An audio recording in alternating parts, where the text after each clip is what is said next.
Hi friends, ഇന്ന് ഞാൻ വന്നിട്ടുള്ളത് മൊസറല്ല ചീസിൻ്റെ റെസിപ്പി ആയിട്ടാണ്. ഇത് നമുക്ക് വളരെ ഈസി ആയിട്ട് വീട്ടിൽ ഉണ്ടാക്കിയെടുക്കാൻ പറ്റും. കടയിൽ നിന്നൊക്കെ വാങ്ങിക്കുന്ന ആ ഒരു നല്ലൊരു ടെക്സ്ചർ തന്നെ കിട്ടുകയും ചെയ്യും. അപ്പോൾ നമുക്ക് എങ്ങനെ ഉണ്ടാക്കണമെന്ന് നോക്കാം. ആദ്യം കുറച്ച് പാൽ നമുക്ക് ചൂടാക്കിയെടുക്കാം. ഇത് വളരെ ചെറിയ ചൂട്, ഇതുപോലെ ഒന്ന് കഴിട്ട് നോക്കിയാൽ മനസ്സിലാവും. അത്രയും ചെറിയ ചൂടേ പാടുള്ളൂ.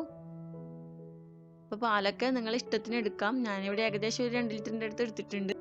അപ്പോൾ ഇതിലേക്ക് ഇനി നമുക്ക് വിനെഗർ ഒഴിച്ചു കൊടുക്കാം. വിനെഗർ അല്ലെങ്കിൽ ചെറുനാരങ്ങ നീരായാലും മതി. ഞാനിവിടെ ഒരു അരക്കപ്പ് എടുത്തിട്ടുണ്ട് ടോട്ടല്. അതിൽ നിന്ന് പകുതി ഒഴിച്ചു കൊടുത്ത് ജസ്റ്റ് ഒന്ന് ഇളക്കി കൊടുത്ത് നോക്കാം. എന്നിട്ട് അതൊന്ന് പിരിഞ്ഞ് വന്നില്ലെങ്കിൽ മാത്രം ബാക്കിയുള്ളതും കൂടി ഒഴിച്ചു കൊടുത്താൽ മതി. ഞാനിവിടെ ബാക്കിയുള്ളതും കൂടി ഒഴിച്ചു കൊടുക്കുന്നുണ്ട്. നന്നായിട്ടൊന്ന് ഇളക്കി യോജിപ്പിച്ചു കൊടുക്കാം. അപ്പോൾ നമുക്ക് ഇതുപോലെ പിരിഞ്ഞു വരും.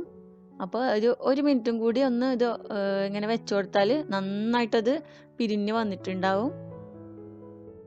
ഇനി നമുക്കിതൊരു അരിപ്പ വെച്ച് ഒന്ന് അരിച്ചെടുക്കാം.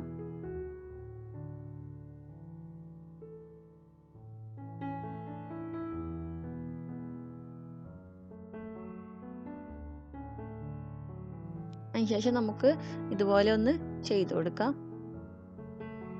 എന്നിട്ട് ഇങ്ങനെ ചെയ്തതിന് ശേഷം നമ്മുടെ കൈവെള്ളയിലിട്ട് നന്നായിട്ട് ഇതിലെ വെള്ളം പിഴിഞ്ഞ് കളയണം. അത് ഞാൻ കാണിച്ചു തരാം.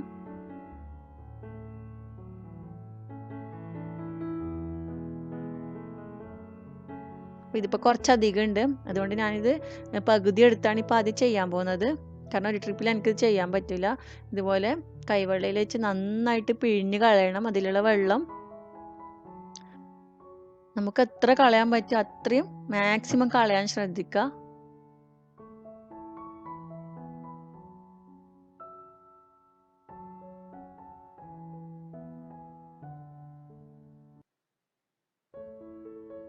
അത്യാവശ്യം നല്ല ശക്തി തന്നെ ഇതുപോലെ പിഴിഞ്ഞെടുക്കുക.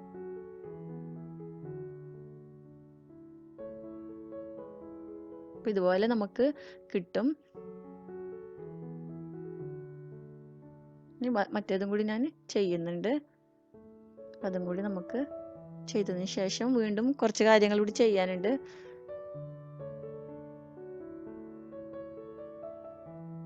നമുക്കിത് കുറച്ച് ചൂടുവെള്ളത്തിലിട്ട് ഇനി ഒന്നും കൂടി ചെയ്യാനുണ്ട്. അപ്പം ആദ്യം ചൂടുവെള്ളം എടുത്ത് ഇതിലേക്ക് ഞാൻ കുറച്ച് ഉപ്പിട്ട് കൊടുക്കുന്നുണ്ട്. ഇതിൻ്റെ ആവശ്യമില്ല, പക്ഷെ സാധാരണ നമ്മൾ വാങ്ങിക്കുന്നതിൽ ഉപ്പില്ലതുകൊണ്ട് ഞാനിവിടെ ഉപ്പിട്ടാണ് ചെയ്യാൻ പോകുന്നത്. അപ്പോൾ നമുക്ക് താങ്ങാൻ പറ്റുന്ന ചൂടുവെള്ളം എടുക്കണം. എന്നിട്ട് ഇതുപോലെ ഇട്ട് വീണ്ടും നന്നായിട്ട് പിഴിഞ്ഞെടുക്കുക. ഒരു 3-4 മിനിറ്റെങ്കിലും ഇതുപോലെ ചെയ്യണം.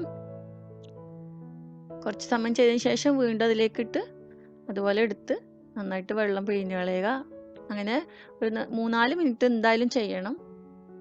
എന്നിട്ട് അതിലെ വെള്ളം കംപ്ലീറ്റ് കളയണം.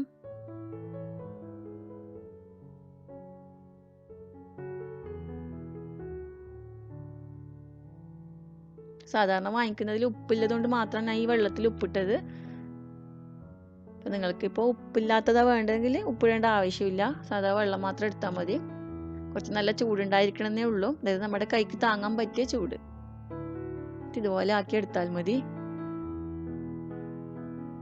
ഇങ്ങനെ ചെയ്യുന്നുണ്ടല്ലോ ഉപകാരം എന്താണെന്ന് വെച്ചാൽ നമ്മൾ സാധാരണ പിസ്സ ഒക്കെ ഉണ്ടാക്കിയ സമയത്ത് മെൽട്ടായി കഴിഞ്ഞാൽ നല്ല വലിഞ്ഞ് വരും, നല്ല ചീസായി കിട്ടും. അതിനു വേണ്ടിയാണ്. അപ്പം ഞാനിവിടെ ചെയ്ത് കഴിഞ്ഞിട്ടുണ്ട്. അപ്പം ഞാൻ 2 പാർട്ടാക്കിയത് രണ്ടും ചെയ്തിട്ടുണ്ട്. ഇനി ഇത് നമുക്കൊന്ന് ഫ്രിഡ്ജിൽ വെച്ച് തണുപ്പിച്ചെടുക്കണം.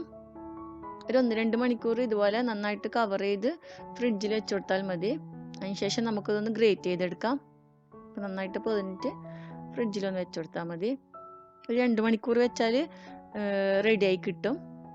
അപ്പോൾ ഇവിടെ 2 മണിക്കൂർ കഴിഞ്ഞിട്ടുണ്ട്. പിന്നെ കാണിച്ചു തരാം.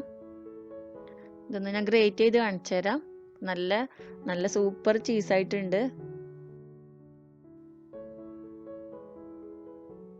അപ്പോൾ നമ്മൾ സാധാരണ വെജിറ്റബിളൊക്കെ ഗ്രേറ്റ് ചെയ്യുന്ന ഗ്രേറ്റർ എടുത്ത് നമുക്കിതൊന്ന് ചിരണ്ടിയെടുക്കാം. അപ്പോൾ നിങ്ങൾക്കിപ്പോൾ ഗ്രേറ്റ് ചെയ്യേണ്ട ആവശ്യമില്ലെങ്കിൽ സ്ലൈസ് ആക്കി ഇട്ട് കൊടുത്താലും മതി. ഞാനിവിടെ ജസ്റ്റ് ഗ്രേറ്റ് ചെയ്യുന്നേ ഉള്ളൂ. ഇതുപോലെ നമുക്കൊന്ന് ഈസി ആയിട്ട് ഗ്രേറ്റ് ചെയ്യാൻ പറ്റും. പൊടിനൊന്നും പോവില്ല. കാണിച്ചു തരാം.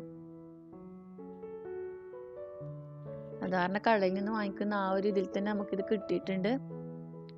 എല്ലാവരും ഒന്ന് ട്രൈ ചെയ്ത് നോക്കുക. അതായത് പാലൊക്കെ എപ്പോഴെങ്കിലുമൊക്കെ അധികമായിട്ട് വരുന്നുണ്ടെങ്കിൽ ഇതുപോലെ ഒന്ന് ചെയ്തു കൊടുത്താൽ മതി. പെട്ടെന്ന് റെഡിയാക്കാൻ പറ്റും. ഇത് റെഡിയാക്കാൻ ഒരു 5-10 മിനിറ്റിൻ്റെ ആവശ്യം മാത്രമേ ഉള്ളൂ. അപ്പം ഞാൻ ഇത് വെച്ച് ചെയ്ത ഒരു പിസ്സ ഞാൻ കാണിച്ചു തരാം. ബ്രെഡ് പിസ്സ ഇതാണ്. നന്നായിട്ട് മെൽട്ടായി വന്നിട്ടുണ്ട്. സാധാരണ കടയിൽ നിന്ന് വാങ്ങിക്കുന്ന അതേപോലെ തന്നെ വന്നിട്ടുണ്ട്.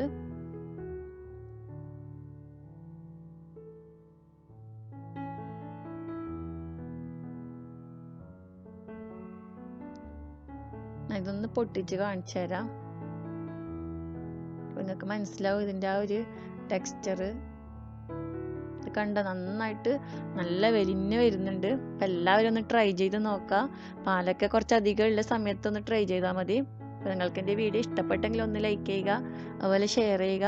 സബ്സ്ക്രൈബ് ചെയ്യാത്തവരുണ്ടെങ്കിൽ ഒന്ന് സബ്സ്ക്രൈബും കൂടി ചെയ്യുക. അപ്പോൾ വീണ്ടും നല്ല നല്ല റെസിപ്പികളുമായി കാണാം. താങ്ക്